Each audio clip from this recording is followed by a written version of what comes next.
The United States invasion of Panama, code-named Operation Just Cause, was an invasion of Panama by the United States between mid-December 1989 and late January 1990. It occurred during the administration of President George H.W.Bush and 10 years after the Torrijos Carter Treaties were ratified to transfer control of the Panama Canal from the U.S. to Panama by the 1st of January 2000. During the invasion, de facto Panamanian leader, General, and dictator Manuel Noriega was deposed. President-elect Guillermo Endara sworn into office, and a Panamanian Defense Force dissolved. Background: the United States long maintained numerous military bases and a substantial garrison throughout the Canal Zone to protect the American-owned Panama Canal and to maintain American control of this strategically important area. On the 7th of September 1977, President of the United States Jimmy Carter and the de facto leader of Panama, General Omar Torrijos, signed Torrijos-Carter Treaties, which set in motion the process of handing over the Panama Canal to Panamanian control by the year 2000. Although the canal was destined for Panamanian administration, the military bases remained, and one condition of the transfer was that the canal would remain open for American shipping.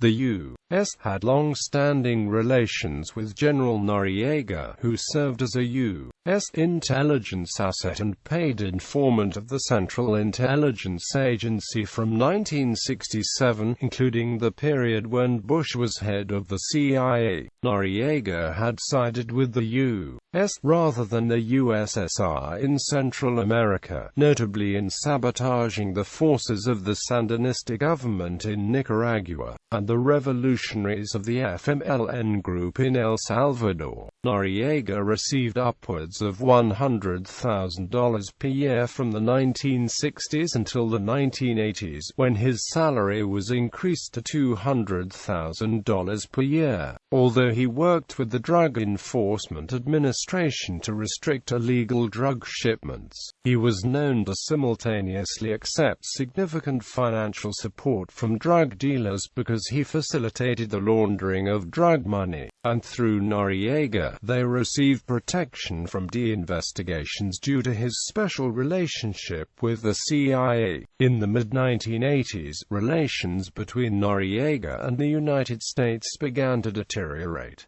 In 1986, U.S. President Ronald Reagan opened negotiations with General Noriega, requesting that the Panamanian leader step down after he was publicly exposed in the New York Times by Seymour Hersh, and later exposed in the Iran-Contra scandal. Reagan pressured him with several drug-related indictments in U.S. courts. However, since extradition laws between Panama and the U.S. were weak, Noriega deemed this threat not credible and did not submit to Reagan's demands. In 1988, Elliott Abrams and others in the Pentagon began pushing for a U.S. invasion, but Reagan refused due to Bush's ties to Noriega through his previous positions in the CIA and the Task Force on Drugs, and the potentially negative impact on Bush's presidential campaign.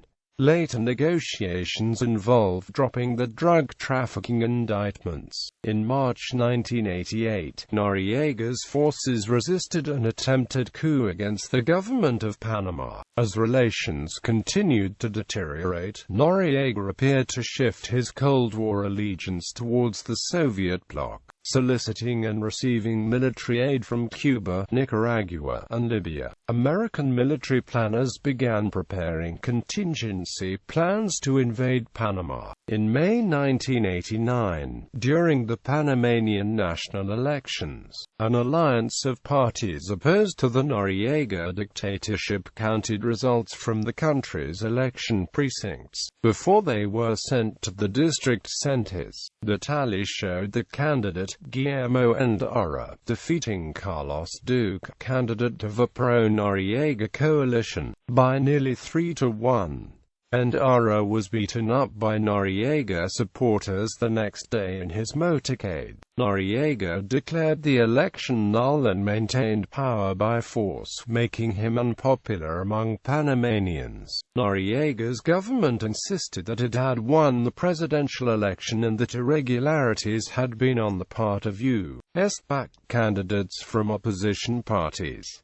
Bush called on Noriega to honor the will of the Panamanian people. The United States reinforced its Canal Zone garrison, and increased the tempo of training and other activities intended to put pressure on Noriega. In October 1989, Noriega foiled a second coup attempt by members of the Panamanian Defense Forces, led by Major Moisés Giraldi. Pressure mounted on Bush as the media labeled him a wimp for failing to aid Panama. In spite of campaign rhetoric that called for a tough stand against drug traffickers, Bush declared that the U.S. would not negotiate with a drug trafficker and denied knowledge of Noriega's involvement with the drug trade prior to his February 1988 indictment. Although Bush had met with Noriega while director of the CIA and had been the chair of the Task Force on Drugs while vice president, on the 15th of December, the Panamanian General Assembly passed a resolution declaring that the actions of the United States had caused a state of war to exist between Panama and the United States.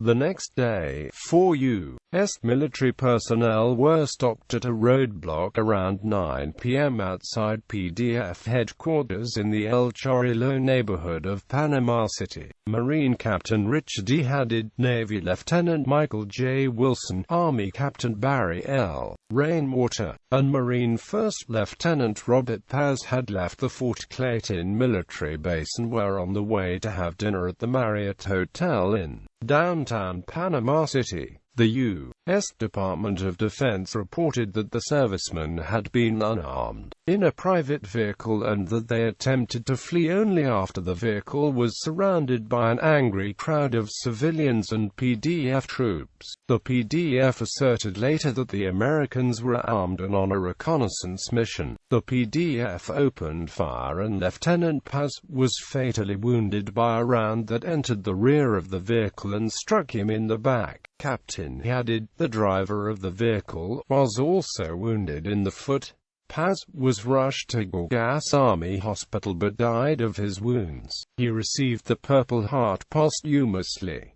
According to U.S. military sources, a U.S. naval officer and his wife witnessed the incident and were detained by Panamanian Defense Force soldiers. While in police custody, they were assaulted by the PDF. The U.S. naval officer spent 2 weeks in hospital recovering from the beating. PDF soldiers sexually threatened his wife. The next day, President Bush ordered the execution of the Panama invasion plan. The military set H.R. 0100 on the 20th of December. United States' justification for the invasion. The official U.S. justification for the invasion was articulated by President George H.W. Bush on the morning of the 20th of December 1989, a few hours after the start of the operation. Bush listed 4 reasons for the invasion: safeguarding the lives of U.S. citizens in Panama. In his statement, Bush stated that Noriega had declared that a state of war existed between the U.S. and Panama and that he threatened the lives of the approximately 35,000 U.S. citizens living there.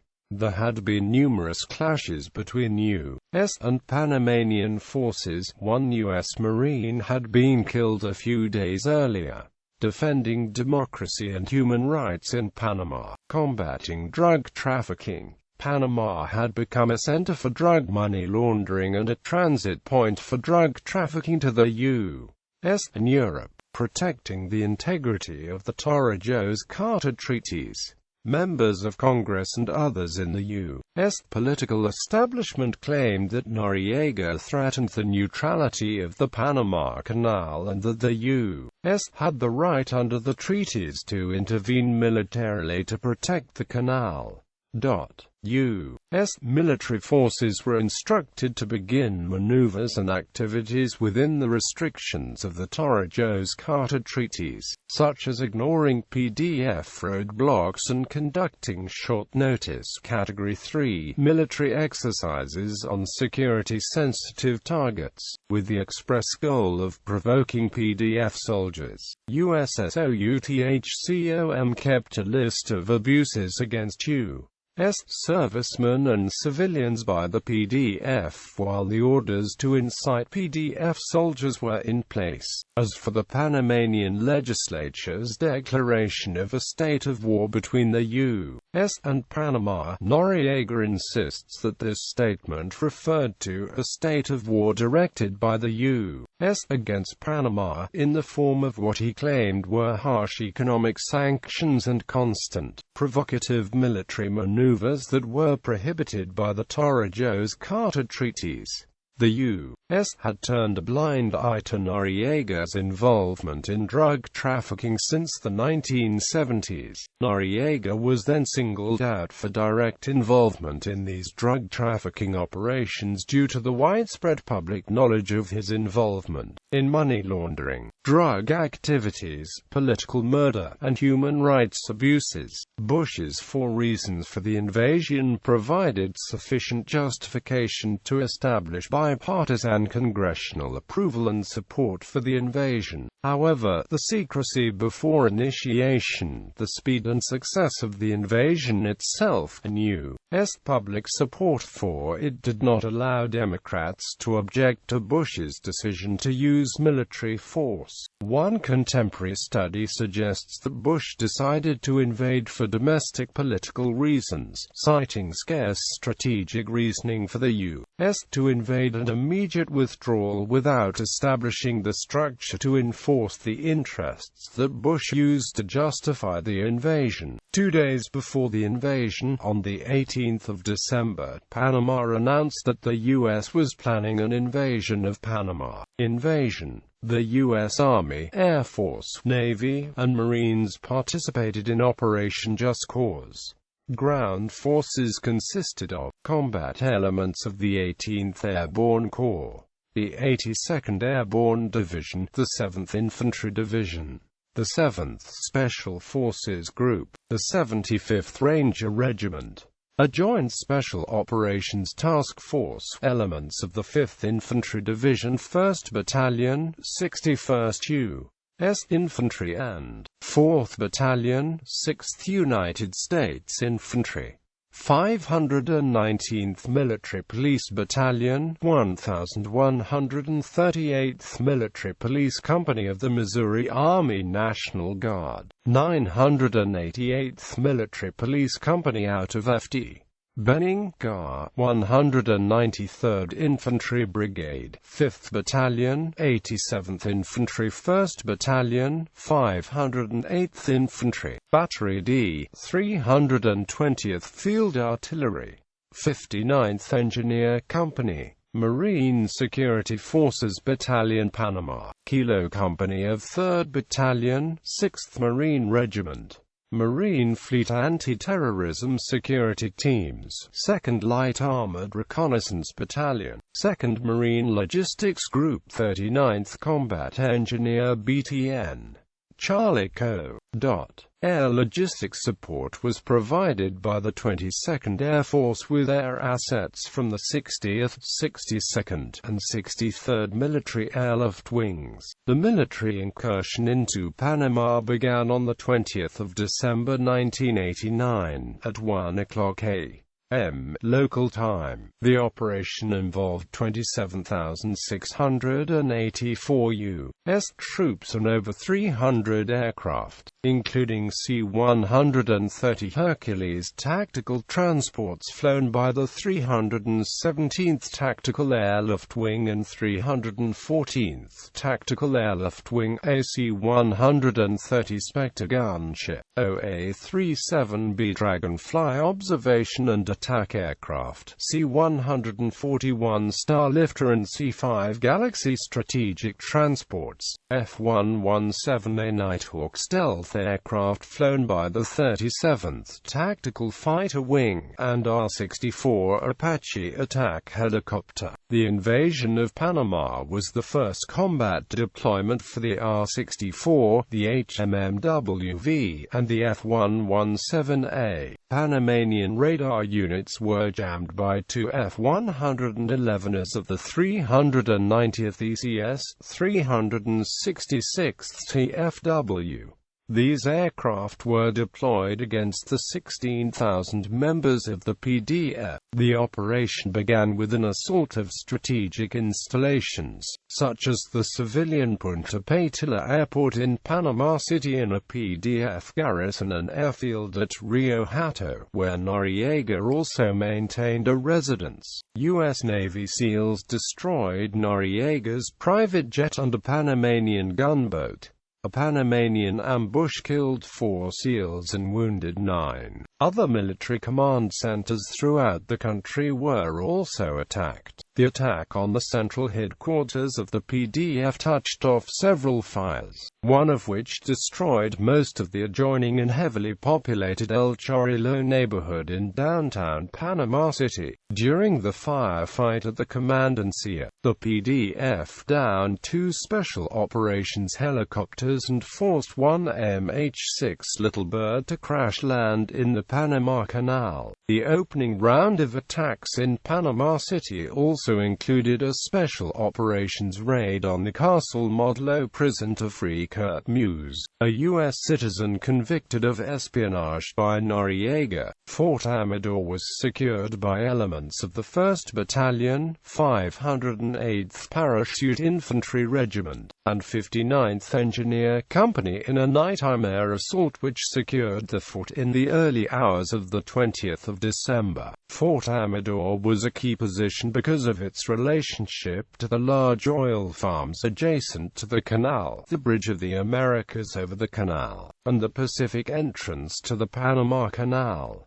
Key command and control elements of the PDF were stationed there. C Company 1st Battalion 508th PIA was assigned the task of securing La Comandancia. Furthermore, Fort Amador had a large U.S. housing district that needed to be secured to prevent the PDF from taking U.S. citizens as hostages. This position also protected the left flank of the attack on La Comandancia and the securing of the El Chorrillos neighborhood. Guarded by Dignity battalions, Noriega supporters at the U.S. forces sometimes referred to as dingbats. A few hours after the invasion began, Guillermo Endara was sworn in at Fort Clayton. According to the Los Angeles Times, Endara was the presumed winner in the presidential election which had been scheduled earlier that year. A platoon from the 1138th Military Police Company, Missouri Army National Guard, which was on a routine 2-week rotation to Panama, was called upon to set up a detainee camp on Empire Range to handle the massive civilian and military detainees. This unit was the first National Guard unit called into active service since the Vietnam War. Noriega's capture Operation Nifty Package was an operation launched by Navy SEALs to prevent Noriega's escape. They sank Noriega's boat and destroyed his jet at a cost of 4 killed and 9 wounded. Military operations continued for several weeks, mainly against military units of the Panamanian Army. Noriega remained at large for several days, but realizing he had few options in the face of a massive manhunt and a $1 million reward for his capture, he obtained refuge in the Vatican diplomatic mission in Panama City. The U.S. military's psychological pressure on him and diplomatic pressure on the Vatican mission, however, was relentless, as was the playing of loud rock and roll music day and night in a densely populated area. The report of the Office of the Chairman of the Joint Chiefs of Staff maintains that the music was used principally to prevent parabolic microphones from being used to eavesdrop on negotiations, and not as a psychological weapon based around Noriega's supposed loathing of rock music. Noriega finally surrendered to the U.S. military on 3 January 1990. He was immediately put on an MC-130E combat Talon aircraft and flown to the U.S. Casualties. According to official Pentagon figures, 516 Panamanians were killed during the invasion. However, an internal U.S. Army memo estimated the number at 1,000. The UN estimated 500 deaths, whereas America's Watch found that around 300 civilians died. President Guillermo Endara said that less than 600 Panamanians died during the entire invasion. 23 U.S. service members were killed and 325 were wounded.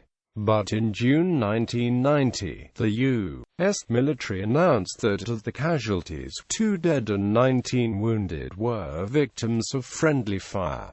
The U.S. Southern Command, then based on Quarry Heights in Panama, estimated the number of Panamanian military dead at 205, lower than its original estimate of 314. Civilian fatalities included an American schoolteacher working in Panama, and a Spanish freelance press photographer on assignment for El País, Juan Antonio Rodriguez Moreno. Rodriguez was killed outside of the Marriott Hotel in Panama City early on December 21.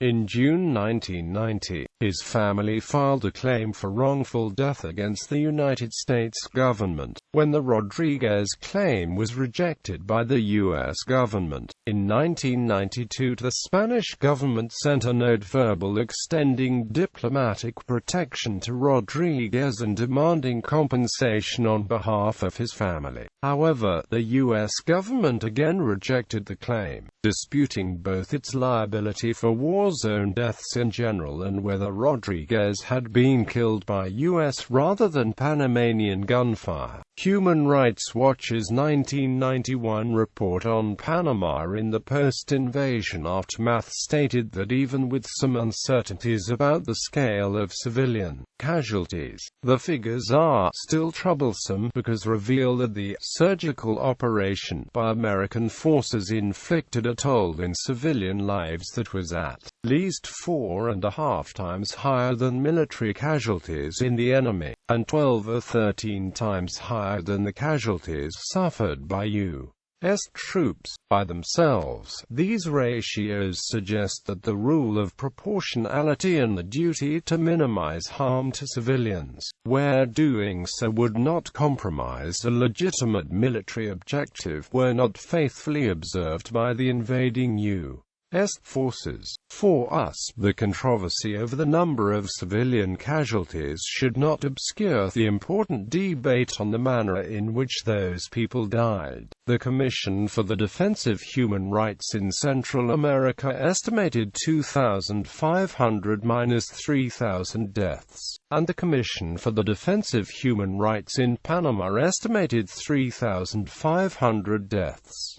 Origin of the name Operation Just Cause. Operation plans directed against Panama evolved from plans designed to defend the Panama Canal. They became more aggressive as the situation between the two nations deteriorated. The prayer book series of plans included rehearsals for a possible clash and missions to secure U.S. sites. Eventually, these plans became Operation Blue Spoon, which was then, in order to sustain the perceived legitimacy of the invasion throughout the operation, renamed by the Pentagon to Operation Just Cause. General Colin Powell said that he liked the name because even our severest critics would have to utter Just Cause while denouncing us. The post-invasion civil military operation designed to stabilize the situation, support the U.S. installed government, and restore basic services was originally planned as Operation Blind Logic, but was renamed Operation Promote Liberty by the Pentagon on the eve of the invasion.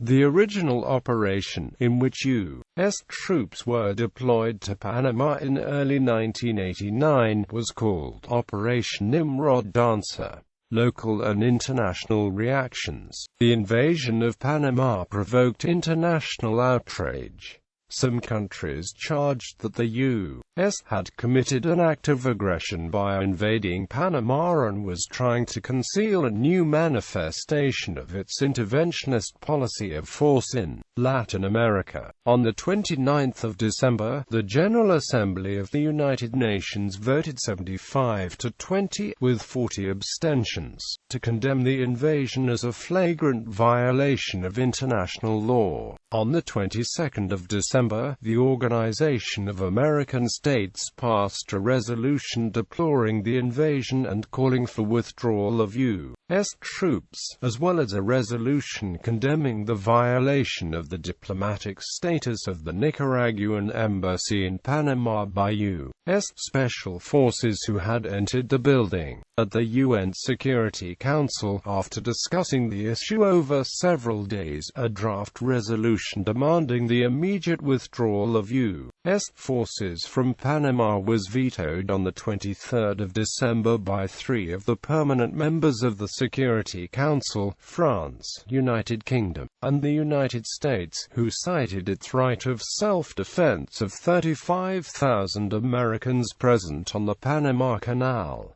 Peru recalled its ambassador from the U.S. in protest of the invasion.